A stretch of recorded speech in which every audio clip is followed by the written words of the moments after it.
Хотя оккупирующий Китай пытается создать у международного сообщества впечатление, что ситуация в Восточном Туркестане нормализовалась благодаря лживой пропаганде и десяткам псевдотуристических объектов, созданных в регионе, новые данные показывают, что жестокие преследования и произвольные аресты в Восточном Туркестане по-прежнему широко распространены, и невинные турки-уйгуры находятся под угрозой ареста в любой момент по наводке. Китаянка, побывавшая в Восточном Туркестане, записавшая увиденное на видео и выложившая его на своей странице в социальных сетях, рассказывает, что в регионе через каждые 10 метров есть специальный пункт горячей линии для сбора информации. Судя по видеозаписи, сделанной в районе Керии, провинции Хотен Восточного Туркестана, по словам женщины, полицейские участки есть почти везде в провинциях, городах и поселках Восточного Туркестана, и на каждом шагу есть специальные линии наводки, напрямую связанные с региональными полицейскими центрами, так называемыми народными друзьями. Второй день двухдневного семинара «Остановить геноцид уйгуров», прошедшего 17 апреля в Нью-Йорке, стал важной платформой для привлечения внимания к преследованию уйгуров и обсуждения практических шагов, которые можно предпринять для борьбы с ним. Эксперты из разных областей подчеркнули неизбежность конкретных и решительных действий международного сообщества, особенно ведущих правозащитных стран в отношении Китая. Келли Карри, специальный представитель США по делам женщин, рассказала об инвестициях и нарушениях прав человека как о серьезной проблеме, стоящей перед Западом.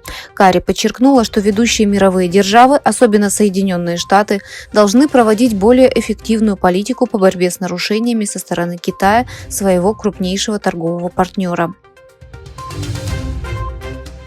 4 крупнейших банка Китая сообщили о росте общего объема неработающих кредитов в 2023 году, причем кредитное давление усилилось в областях, тесно связанных с проблемным сектором недвижимости.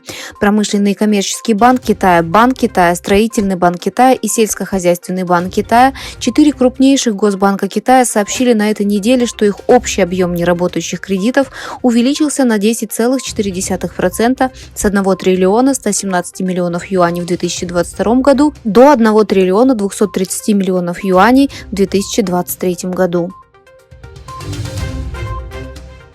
На голосовании, прошедшем в Палате представителей Конгресса США, была одобрена помощь Украине, Израилю и Тайваню в размере 95 миллиардов долларов. Пакет помощи в размере 95 миллиардов долларов, принятый Палатой представителей, включает 61 миллиард долларов на помощь Украине, 26 миллиардов долларов Израилю и 8 миллиардов долларов на безопасность Индо-Тихоокеанского региона, Тайвань. Вчера министр иностранных дел Китая Ван И провел 4-е заседание китайско-индонезийского механизма диалога и сотрудничества на высоком уровне с индонезийским координационным министром по морским и инвестиционным делам Лухутом Бинсаром Панджайтаном. Сообщается, что обе стороны договорились углублять прагматичное сотрудничество.